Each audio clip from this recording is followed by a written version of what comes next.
По 27 одиграни кола во првата македонска фудбалска лига, екипата на Струга Тримлуме на врвото од табелата со 55 бодови на своето конто. Актуелниот шампион има бод повеќе од Шкупи кој е втор со 54 освоени бодови.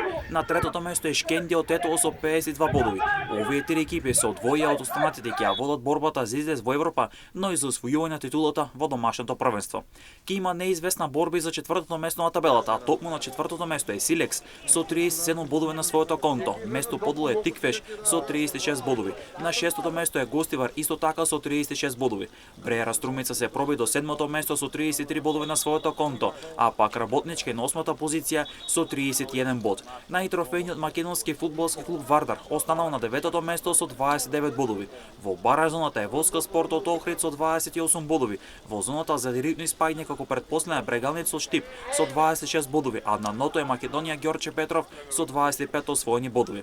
Брегалница е со реална можност и за директен опстанок во фудбалската елита, а веќе овој викенд ќе мора да триумфира над Работнички, а во завис од останатите надпревари може да ја напушти опасната зона да се пробие до бараж зоната, а потоа да води борби за обезбедување на место во зоната која гарантира директен опстанок. До крајот остануваат уште 6 кола или во игра се 18 бодови.